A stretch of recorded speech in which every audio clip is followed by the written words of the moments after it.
برادران عزیز، الکی ویروس در مسکو هست و شخصانی که تاکسی کار میکنن، برادران عزیز با احتیاط باشین که در رپورت شرمیتوف چند کس دستگیر کردن. بسم الله و الصلاة و السلام علی رسول الله صلی الله علیه و سلم.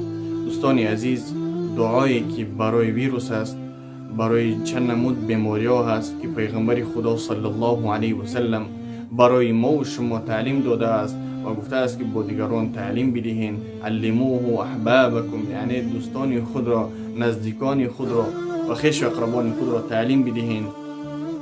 دعا چنین از دوستان عزیز: اللهم إني أعوذ بك من البرص والجنون والجذام ومن سيء الأسقام.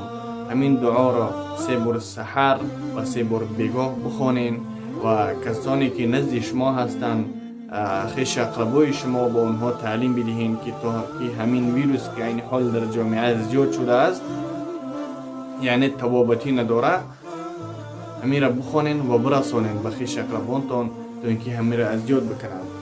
که پیغمبر خدا صلی الله علیه و سلم در حدیثشون میفرمایند: من دل علی خیر فله اجر مثل فاعله. هر شخصی که برای یک کاری خیر دلالتی میکنه، در نامه اعمال اون نوشته میشه ثواب و مثل اون شخصی که او را انجام داده است.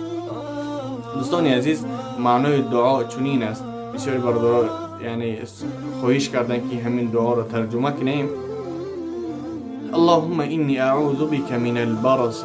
بار الها پناه می طلبم بسوی تو از بیماری، از کسلی یعنی پیس شدن.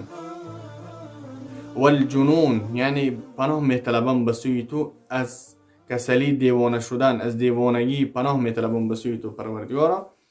والجذام، یعنی جذام با معنای میگه که کسلی پرالیج، کسلی فلج و کسل های هستند که یعنی بدن انسان از کار میمونه، دست از کار میمونه، پا از کار میمونه و این گونه بیماری ها زیاد هستند که در بدن انسان یعنی چرک زرداب پیدا میشود.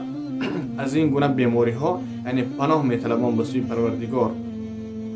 و من سیء الاسقام، همین سیء الاسقام ده یعنی داخل میشه و همین کرونا ویروسی که این حال در جامعه هست.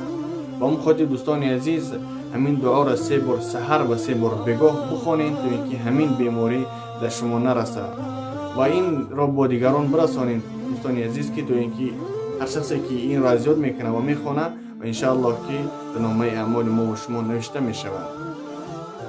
و برادران عزیز، کدامید که یعنی حجامه گرفتن میخواهین، حجامه